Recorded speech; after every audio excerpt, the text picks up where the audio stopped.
ആ നോട്ടം വല്ലാതെ എന്ന് നീണ്ടുപോയി. ചെറുപ്പക്കാരന് ഒരു സുന്ദരിയായ പെണ്ണ് കുളിക്കുന്നത് കണ്ടപ്പോൾ സഅലബ നിന്നങ്ങ് നോക്കിക്കൊണ്ട് നിന്നു. സാധാരണ നോട്ടമല്ല, ആ നോട്ടം വല്ലാതെ എന്ന് നീണ്ടുപോയി. കുറെ കഴിഞ്ഞപ്പോഴാണ് സഅലബ ചിന്തിക്കുന്നത്, പടച്ചോനെ എന്താ അല്ലാഹ് ഞാൻ ചെയ്യണേ, എന്താ പടച്ചോനെ ഞാൻ ചെയ്യണത്? ഇത് വ്യഭിചാരമാണല്ലോ അല്ലാഹ്, ഇത് വ്യഭിചാരമാണല്ലോ അല്ലാഹ്, ഞാൻ വ്യഭിചാരിയായി പോയല്ലോ, ഞാൻ നരകത്തിന്റെ അവകാശിയായി പോയല്ലോ അല്ലാഹ്. ഇനി ഈ കണ്ണുകൊണ്ട് ഞാൻ എങ്ങനെ മുത്തുനബിയുടെ മുമ്പിൽ പോകും?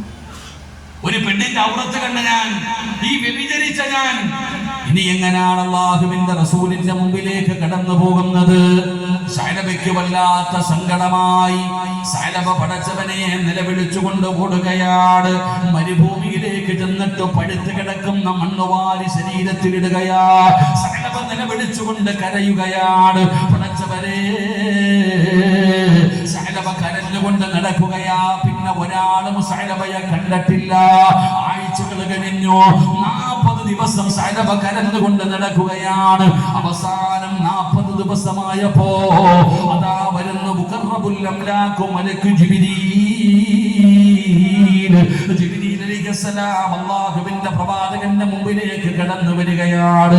യാ റസൂലല്ലാഹ്, അല്ലാഹുവിന്റെ നബിയേ, നരകത്തെ ഭയന്നുകൊണ്ട് കരഞ്ഞ മലഞ്ചെരിവിലൂടെ നടക്കുന്ന സഅലബയുടെ തൗബ അല്ലാഹു സ്വീകരിച്ചിരിക്കുന്നു നബിയേ, അല്ലാഹു പുറത്തു കൊടുത്തിരിക്കുന്നു നബിയേ. ഏഴാകാശം കടന്ന് ജിബ്രീൽ വന്നിരിക്കുകയാണ്. അല്ലാഹു ഇടപെടുകയാണ്. സഅലബയുടെ പാപം അല്ലാഹു പുറത്തുനിന്ന് ജിബ്രീൽ വന്ന് പറയുകയാണ്. അത്രത്തോളം സഅലബ കരഞ്ഞടോ, അത്രത്തോളം തൗബ ചെയ്തടോ. അല്ലാഹുവിന്റെ റസൂൽ സുബഹി നമസ്കാരം കഴിഞ്ഞു. സ്വഹാബത്തിനോട് ചോദിക്കുന്നു, സഅലബയെ വിട്, സഅലബയെ വിട്. യാ റസൂലല്ലാഹ്, ആഴ്ചകളായിട്ട് കാണുന്നില്ല നബിയേ. അല്ലാഹുവിന്റെ പ്രവാചകൻ വിളിക്കുന്ന ഉമർ ഇബ്നുൽ ഖത്താബ് തങ്ങള്, അതാ സൽമാൻ അൽ ഫാരിസി തങ്ങള്, രണ്ടുപേരോടും പറഞ്ഞ് എവിടെയുണ്ടെങ്കിലും എന്റെ മുമ്പിൽ കൊണ്ടുവരാൻ. ഉമർ തങ്ങളും സൽമാൻ തങ്ങളും തിരിഞ്ഞുകൊണ്ടിറങ്ങുകയാണ്. നാട് മുഴുവനും തിരഞ്ഞു നോക്കി, സഅലബയെ കാണുന്നില്ല, സഅലബാനെ കാണുന്നില്ല. മരുഭൂമിയുടെ സൈഡിലൂടെ തിരഞ്ഞു നടക്കുകയാണ്. പടച്ചവനെ, സുബഹി ഇടിഞ്ഞു തുടങ്ങിയ നോട്ടമാണ്. ഉച്ച സമയമായി സഅലബയെ കാണുന്നില്ല. അപ്പോഴാണ് മരുഭൂമിയുടെ ഭാഗത്തുകൂടെ ഒരാട്ടിടയനായ മനുഷ്യൻ നടന്നു വരികയാണ്. ഉമർ തങ്ങൾ ചോദിക്കുന്നു, മനുഷ്യ, ഒരു ചെറുപ്പക്കാരനെ നിങ്ങൾ എവിടെയെങ്കിലും കണ്ടിട്ടുണ്ടോ? കരഞ്ഞു വിളിച്ചുകൊണ്ട് നടക്കുന്ന സഅലബയെ നിങ്ങൾ കണ്ടിട്ടുണ്ടോ? ആട്ടിടയനായ മനുഷ്യൻ പറയുകയാണ്, ഇന്ന ഭാഗത്ത് ഞാൻ ആളുകൾക്ക് വെള്ളമെടുക്കാൻ പോകുമ്പോ അതാ ഒരു മുടിയൊക്കെ ജട പിടിച്ച് കീറി പറഞ്ഞ് എല്ലും തോലുമായ ഒരു ചെറുപ്പക്കാരൻ അതാ മണ്ണിനകത്ത് കിടന്ന് കരയുന്നത് ഞാൻ കണ്ടിട്ടുണ്ട്. നിങ്ങൾ അന്വേഷിക്കുന്ന മനുഷ്യൻ അവനാകാ. അങ്ങനെ ആട്ടിടയം പറഞ്ഞു കൊടുത്ത അടയാളം വെച്ചുകൊണ്ട് ഉമർ തങ്ങളും സൽമാൻ തങ്ങളും ചെല്ലുകയാണ്. അല്ലാഹുവേ, മലയുടെ മുകളിൽ നിന്ന് നിലവിളിച്ചുകൊണ്ട് ഇറങ്ങി വരികയാ.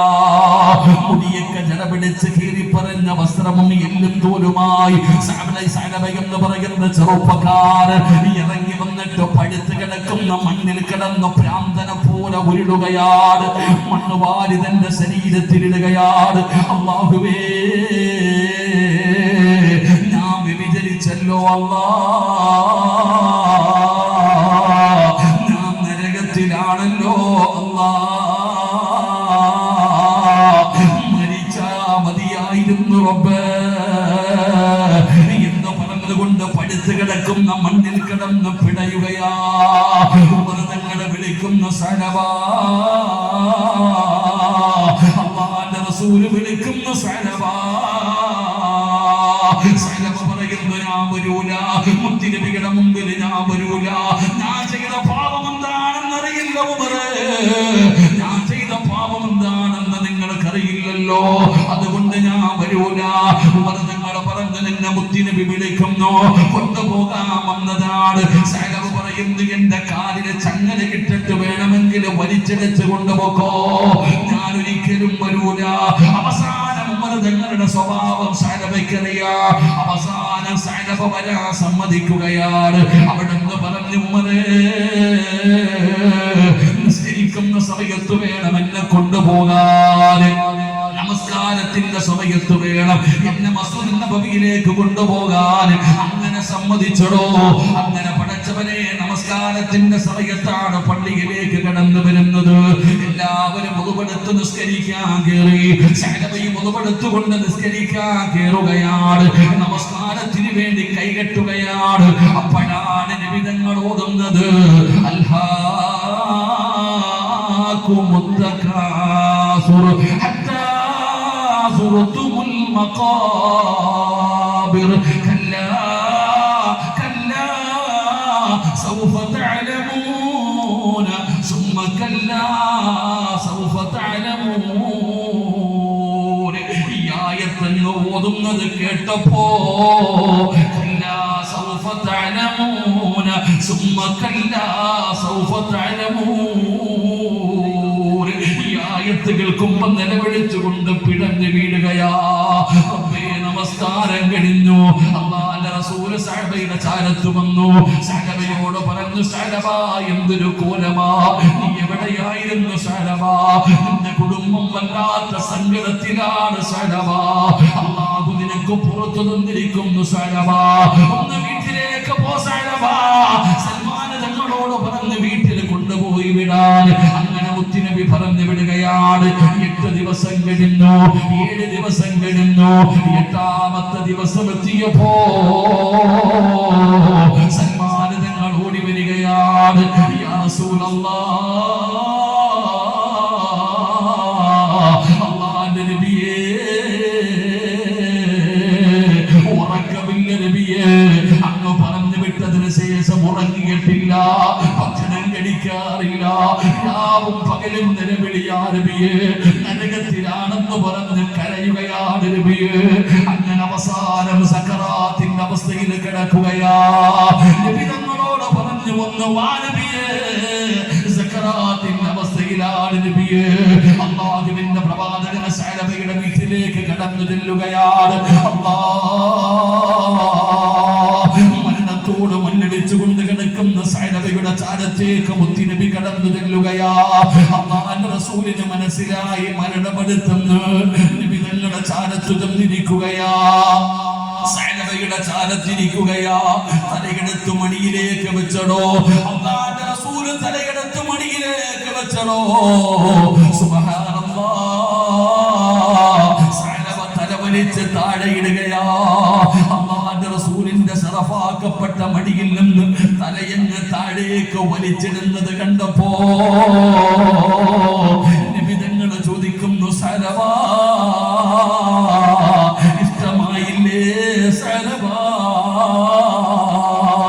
എന്റെ മടിയിൽ തല വെച്ചത് നിനക്ക് ഇഷ്ടമായില്ലേ സഅലബ?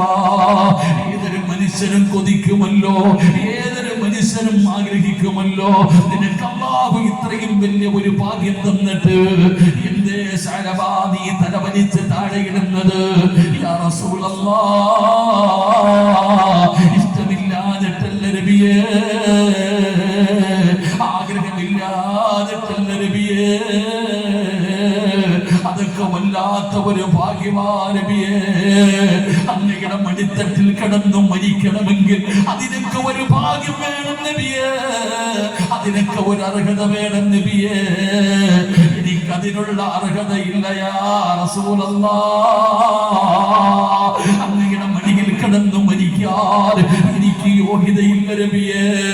കാരണം ഞാൻ വ്യഭിചരിച്ചവരാണ് നബിയേ, പാപം ചെയ്തവരാണ് നബിയേ. മണ്ണിൽ കിടന്നു പിടയുമ്പോ വേദന സഹിക്കാൻ കഴിയാതെ കിടന്ന് കരയുമ്പോ അല്ലാഹു എന്നോട് കരുണ കാണിച്ചാലോ, അല്ലാഹു എനിക്ക് എന്നോട് കരുണ കാണിച്ചാലോ. നബി തങ്ങൾ പറഞ്ഞു, സഅലബ, നിന്റെ തൗബ അല്ലാഹു സ്വീകരിച്ചിരിക്കുന്നു സഅലബ. മുത്തുനബി എവിടുന്ന് സമാധാനിപ്പിക്കുമ്പോ വഴുതകൾ കാമെന്ന ചെറുപ്പക്കാരാ, എന്റെ പ്രിയപ്പെട്ട മുസ്ലിമേ, എന്റെ ഉപ്പയോട് ചോദിക്കട്ടെ, വാപ്പാ പ്രായമായില്ലേ, മുടി നരച്ചില്ലേ, കൂടപ്പറപ്പിന്റെ ജനാസ കണ്ടില്ലേ, എന്തേ വാപ്പാ നന്നാകാത്തത്?